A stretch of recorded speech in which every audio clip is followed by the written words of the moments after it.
Hello everyone, my name is Kylie Chigozi and I play violin in the production.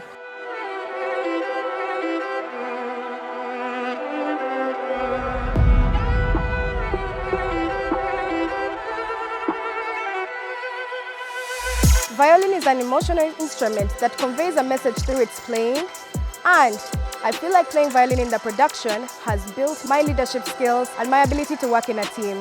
I would encourage everyone that is planning to come for the production and those who are not to bring a friend along, because this production is one that is going to minister to hearts. It's going to convey a message of what 20 years of God's faithfulness and mercy can do, and you are going to feel inspired. So make sure you don't forget 2nd and 3rd December 2025.